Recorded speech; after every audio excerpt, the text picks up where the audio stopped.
समुदाय का नाम जो आज भी समाज के लिए एक बड़ी पहेली है। एक ऐसे तपस्वी जो निर्लज्जता और भय को तोड़कर मोक्ष की तलाश में निकल पड़ते हैं। शमशान घाट जिनका मंदिर है और मौत जिन्हें जीने का एक और अवसर लगती है। आपने कई तरह के साधु देखे होंगे, पर क्या आपने कभी अघोरी बाबाओं के रहस्य को समझने की कोशिश की है? अघोरी साधना के माध्यम से ऐसे ऐसे तांत्रिक सिद्धि प्राप्त कर सकते हैं जो आम इंसान के लिए सोचना भी मुश्किल है। कहा जाता है कि असली अघोरी किसी को भी वरदान और श्राप देने की शक्ति रखते हैं। उनके मंत्र ऐसे हैं जो किसी भी इंसान का भविष्य बदल सकते हैं। कौन है ये अघोरी? क्या सच में ये भूत प्रेतों से बातें करते हैं? और सबसे बड़ा सवाल, ये इंसानों का मांस क्यों खाते हैं?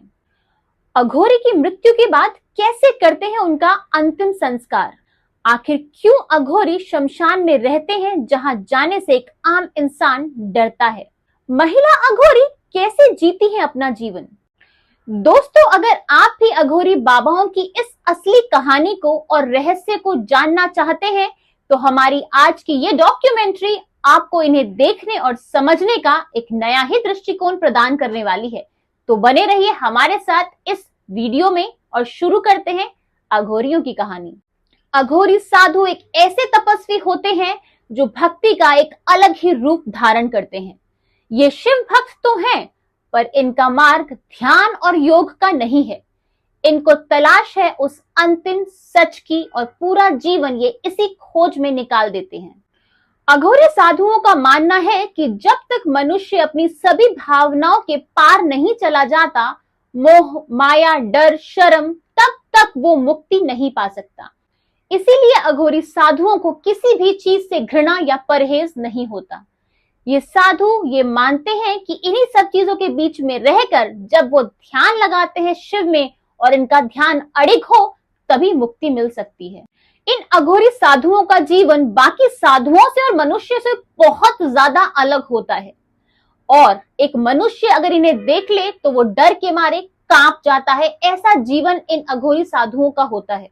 हाथों में मानव खोपड़ी, गले में बंडुओं की माला और पूरा शरीर राख से लिपटा हुआ, और आंखों में एक ऐसा क्रोध और तेज कि कोई भी अगर इन आंखों को देख ले तो वहीं पर खड़े खड़े अपने आप को सुन महसूस करे। इन अघोरी साधुओं का जीवन रहस्य से भरा हुआ होता है और बाकी सभी समाज के लिए ये एक रहस्य का पिटारा है, जिन्हें सब जानना तो चाहते हैं पर इनके करीब जाने से भी सबको डर लगता है। इसीलिए इन्हें लेकर पूरा समाज अपने मन में अलग अलग तरह की धारणाएं लेकर बैठा हुआ है। अघोरी का मतलब होता है उजाले की ओर जाने वाला। इन साधुओं के पास अलौकिक शक्तियां होती हैं जो किसी भी मनुष्य की इच्छा को पूरा कर सकते हैं। अगर ये किसी पर प्रसन्न हो जाते हैं तो उस मनुष्य की सारी इच्छाओं को पूरा भी कर सकते हैं, उन्हें वरदान भी दे सकते हैं, और अगर ये ज्यादा प्रसन्न हो जाएं तो अपनी तांत्रिक शक्ति तक उनको सिखा सकते हैं। लेकिन इन साधुओं का क्रोध भी बहुत भयानक होता है। अगर ये किसी पे क्रोधित हो जाएं तो ये श्राप देने की शक्ति भी रखते हैं। इन अघोरियों के पास अलौकिक सिद्धियां होती हैं जो इन्होंने अपनी तंत्र विद्या से अर्जित की होती हैं। इनके पास ऐसी शक्तियां होती हैं जिससे ये देवता, आत्मा और सभी अदृश्य शक्तियों से बात कर सकते हैं, उनसे वार्तालाप कर सकते हैं, उनसे कनेक्ट कर सकते हैं। अपनी सिद्धियों से ये अघोरी साधु अपने मन और अपने शरीर पर पूर्ण नियंत्रण रखते हैं, और यही कारण है कि अघोरी वर्षों तक बिना रुके, बिना थके अपनी साधना को पूरा कर सकते हैं। अघोरियों की सबसे उत्तम सिद्धि होती है उनका त्रिकालदर्शी होना, यानी अघोरी हमारा पास्ट और हमारा फ्यूचर देख सकते हैं। ये इन्हें भविष्यवाणी करने की सिद्धि और शक्ति प्रदान करती है। इसीलिए अघोरी अलौकिक कहलाते हैं और दुनिया वाले इनसे बहुत ज्यादा डरते भी हैं, क्योंकि उन्हें खौफ होता है कि अगर ये क्रोध में आ जाएं और इनका रौद्र रूप सामने आ जाए तो ये किसी को भी श्राप दे सकते हैं। कहा जाता है कि ये देखने में कितने भी कठोर लगते हों, लेकिन इनके हृदय में हमेशा मानव कल्याण की बातें ही रहती हैं और ये कभी भी किसी बात का दिखावा नहीं करते और ये साधु कभी भी किसी का बुरा नहीं चाहते।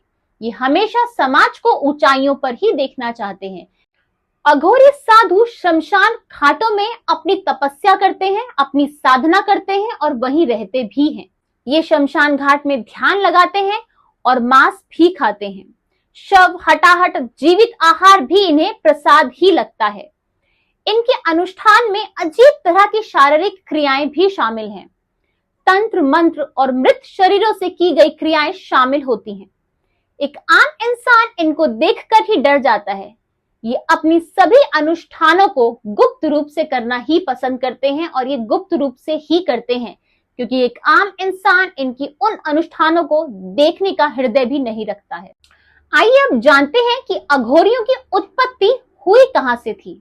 अघोरी पंथ की शुरुआत बाबा कीनाराम से हुई थी, जो ये मानते थे कि शिव ही सब कुछ है, अच्छा भी और बुरा भी, जो भी है सब शिव ही है। अघोरियों का इतिहास कहता है कि इनका संबंध कालामुख और कापालिक तांत्रिकों से है।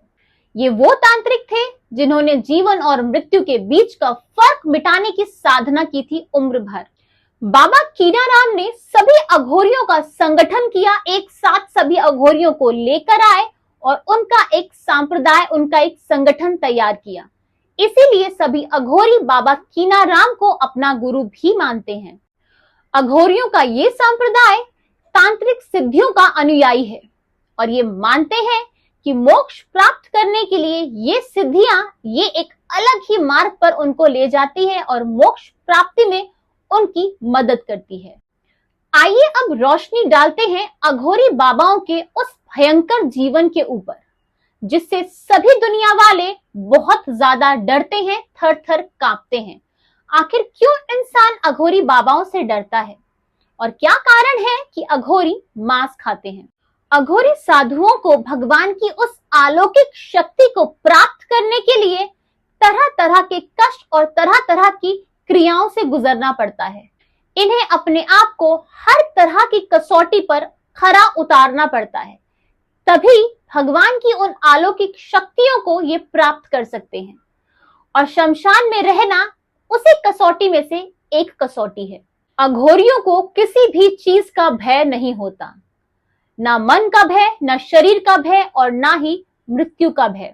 अघोरियों के खाने का भोजन मानव मांस होता है और खाने का बर्तन होता है मानव खोपड़ी। ये सच है कि अघोरी मानव मांस खाते हैं और यहाँ तक कि इंसान की हड्डियों को भी प्रसाद के रूप में ग्रहण करते हैं। अघोरी कभी भी किसी भी चीज से घृणा नहीं करते। वो मानते हैं कि सभी चीजें अच्छी, बुरी, घृणित या फिर अच्छी, ये सभी शिव का ही रूप हैं। इसलिए वो कभी किसी भी चीज से घृणा नहीं करते हैं। ये सभी आम इंसान की सोच से परे हैं। ये मानते हैं कि शिव हर रूप में पवित्र ही हैं, इसीलिए हर रूप में हम उन्हें स्वीकार करते हैं। अघोरी साधु अपने पूरे शरीर पर शमशान की राख को लगाकर रखते हैं क्योंकि वो मानते हैं कि ये राख भी शिव जी का ही एक प्रतिरूप है। और क्योंकि वो अलग अलग कठिन परिस्थितियों में रहते हैं और तब ये राख उनके शरीर को चीजों से बचाती है, क्योंकि इस राख में कैल्शियम, फास्फोरस और अलग अलग तरह के पदार्थ होते हैं जो इनके शरीर को, इनकी त्वचा को उन सभी रोगों से बचाती है। आम साधु हमेशा अपने पूरे जीवन को ब्रह्मचर्य में व्यतीत करते हैं, लेकिन यहाँ पर अघोरी साधु ब्रह्मचर्य व्रत का पालन नहीं करते हैं। उनका इस चीज को लेकर एक अलग ही दृष्टिकोण है। वो मानते हैं कि इस दुनिया में जो भी चीजें बनी हैं उन सभी चीजों का एक कारण है, इसीलिए ये कभी भी ब्रह्मचर्य व्रत का पालन नहीं करते हैं। इनका मानना है कि ईश्वर के बनाए हुए जीवन के हर पहलुओं को ये सहर्ष स्वीकार करते हैं। ये सब बातें सुनने के बाद आपका मन इन्हें साधु बाबा मानने को नहीं कर रहा होगा। आप सोच रहे होंगे कैसे मांस खाने वाला, मदिरा पीने वाला और ब्रह्मचर्य का पालन ना करने वाला एक साधु हो सकता है और कैसे ये मोक्ष की प्राप्ति कर सकता है, कैसे ये अघोरी खुद को शिव भक्त कह सकता है। लेकिन ये अघोरी महाकाल के रौद्र रूप की पूजा करते हैं और महाकाली की पूजा करते हैं और वही रूप ये लोग धारण करते हैं। उपनिषदों में शिव को अघोरनाथ शब्द से संबोधित किया गया है। तो ये सभी अघोरी शिव के इसी रूप की पूजा करते हैं और शिव के इसी रूप को अपना इष्ट देवता भी मानते हैं। अघोरी साधु अपनी साधनाओं और क्रिया में उन सभी चीजों का इस्तेमाल करते हैं जो आम इंसान के लिए अपवित्र और निषेध है। अघोरी साधु मृत शरीर के साथ भी संबंध बनाते हैं और मानते हैं कि अगर उस दौरान इनका मन सिर्फ शिव में ही लीन रहता है तो वो इनकी तपस्या का उच्च स्तर होता है। वो मानते हैं कि अगर ये उस वक्त भी शिव में लीन रहते हैं तो ये अद्भुत शक्तियों के स्वामी बन सकते हैं। उनका मानना है कि ये इनकी साधनाओं का, इनकी क्रियाओं का सबसे ऊंचा स्तर होता है। इसी कारण ये अघोरी साधु मृत शरीर के साथ संबंध बनाते हैं। अघोरी साधु ये मानते हैं कि ये सारी क्रियाएं उनकी तपस्या का ही एक पार्ट है और शिव इससे प्रसन्न होंगे। वो ये मानते हैं कि ये सब करके वो ये साबित कर देते हैं कि इन सभी चीजों के बीच में रहते हुए भी वो अपने आप को उच्च स्तर पर उठा सकते हैं और ये सभी क्रियाएं उन्हें और ऊपर उठाने में सहायक होती हैं। अघोरी साधु हर वक्त, हर समय और हर हिसाब से अपने आप को हर तरीके की परीक्षा के लिए तैयार रखते हैं और ये भी एक परीक्षा ऐसी ही है। भारत में अघोरी साधुओं की तपस्या और साधना के लिए कुछ विशेष जगह भी हैं। कामाख्या मंदिर उनमें से ही एक जगह है। कामाख्या देवी का मंदिर तांत्रिक साधना का एक मुख्य केंद्र है। कहा जाता है कि हर साल अम्बुबच्ची मेले के दौरान अघोरी यहाँ आकर साधना करते हैं और उनको सिद्धि प्राप्त होती है। यहाँ एक ऐसी छिपी शक्ति है जो सिर्फ तांत्रिक ही महसूस कर सकते हैं। ये यहाँ के शमशान में रहते हैं और उस वक्त वहां शमशान में कोई भी नहीं जाता। आखिर अघोरी साधु बनने की यात्रा कैसी होती होगी? क्या ये आम साधुओं की यात्रा से अलग होती होगी या इस यात्रा में कुछ विशेष होता है? आइए अब इस बारे में भी बात कर लेते हैं। अघोरी बनने के लिए सबसे पहला कदम होता है अपने माँ बाप, भाई बहन, रिश्तेदार, अपने गांव और यहाँ तक कि अपने खुद का नाम और अपनी पहचान को पीछे छोड़ देना और वापस कभी भी मुड़कर नहीं देखना, सब कुछ त्याग देना। ये अघोरी बनने की तरफ पहला कदम है। अघोरी बनने की रोचक बात यह है कि ये सभी बंधनों से ऊपर है। यहाँ जात पात, उम्र, भेद, महिला पुरुष या फिर ऊंच नीच किसी भी चीज का कोई बंधन नहीं हो सकता। कोई भी व्यक्ति अघोरी बन सकता है। यहाँ ऐसा कोई भी बंधन नहीं है। अघोरी बनने के सबसे बड़े कदम की तरफ जो एक सबसे कठोर कदम होता है वो होता है अपने शरीर का खुद का पिंड दान करना। ये एक बहुत बड़ा कदम होता है अघोरी बनने के लिए। अब आप उस पड़ाव पर हैं जहां तलाश करनी होगी आपको अपने गुरु की, जिनकी शरण में आप तंत्र विद्या, शक्तियों की विद्या और इन्हीं सब चीजों को सीखेंगे। आप कितने उच्च कोटि के अघोरी बनेंगे ये निर्भर करता है कि आपने किस गुरु का चयन किया है। अगर कोई भी गुरु नहीं मिलता है, मनुष्य रूप में कोई गुरु नहीं मिलता है, तो आप बाबा भैरवनाथ को ही अपना गुरु मानकर आगे की प्रक्रिया शुरू करते हैं। अघोरी बनने की इस यात्रा में आपको एक गुप्त मंत्र दिया जाता है। ये मंत्र आपको हर रोज 12 वर्षों तक जपना होता है, एक भी दिन छूटने ना पाए। और अगर एक भी दिन बीच में छूट जाता है तो या तो उस मार्ग से आपको हटना पड़ता है या फिर आपको शुरुआत वापस शून्य से करनी पड़ती है। यूं तो अघोरी बहुत सारी क्रियाएं और तपस्याएं और साधनाएं करते हैं, लेकिन इन सभी साधनाओं को मुख्य रूप से 3 साधनाओं में बांटा गया है: शिव साधना, शमशान साधना और शव साधना। अब हम एक एक करके इन सभी साधनाओं पर रोशनी डालेंगे कि कैसे ये साधनाएं होती हैं। इन सभी साधनाओं को करने की एक प्रक्रिया होती है। सबसे पहले तो ये सारी साधनाएं केवल शमशान घाट में ही की जाती हैं। दूसरा, साधनाओं को करने से पहले अघोरी पूरे शरीर को राख से ढक लेते हैं और उसके बाद काला चोला धारण करने के बाद ही इन प्रक्रियाओं को, इन साधनाओं को शुरू करते हैं। सबसे पहली साधना है शिव साधना। ये क्रिया बिल्कुल वैसी होती है जैसे शिव जी और मां काली के एक रूप में मां काली शिव जी के ऊपर पैर रखती हैं। वैसे ही अघोरी भी इस क्रिया में उपासना और मंत्र उच्चारण के बाद शव के ऊपर एक पैर पर खड़े हो जाते हैं। दूसरी साधना होती है शव साधना। कहते हैं कि जब ये साधना अपनी चरम सीमा पर होती है तो शव भी बोल पड़ते हैं। इस साधना को रात्रि 12 बजे के बाद किया जाता है। ये सभी साधनाएं बहुत ही गुप्त रूप से की जाती हैं। शव साधना में शव को मांस और मदिरा का भोग लगाया जाता है और उसके बाद अघोरी मंत्र उच्चारण करते हैं। अघोरी अपने तप और कठोर मार्ग में तंत्र विद्या के उच्च साधक हो जाते हैं। ये साधनाएं मुख्य रूप से कामाख्या, त्र्यंबकेश्वर, उज्जैन और तारापीठ के शमशान घाट में की जाती हैं। इन शमशानों में केवल अघोरी ही उपासना करते हैं। तीसरी और अंतिम साधना होती है शमशान साधना। इस साधना में दूध और मावे का प्रसाद चढ़ता है। इस साधना में शव के परिवार वाले भी शामिल होते हैं, लेकिन इस साधना में मांस और मदिरा नहीं होती है।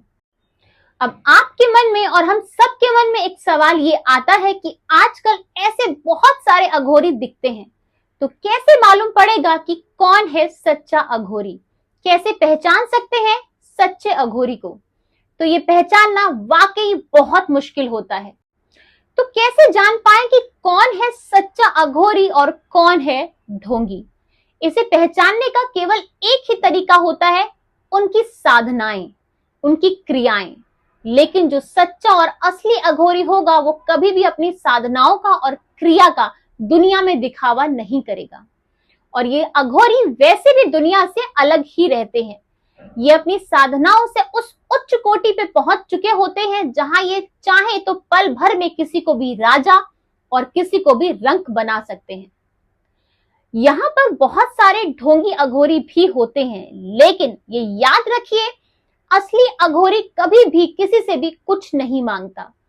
जो ढोंगी अघोरी होंगे वो आपसे पैसा या कुछ और मांगेंगे, लेकिन असली अघोरी तो केवल देना जानता है समाज को। समाज से अघोरी कभी भी कुछ नहीं मांगता।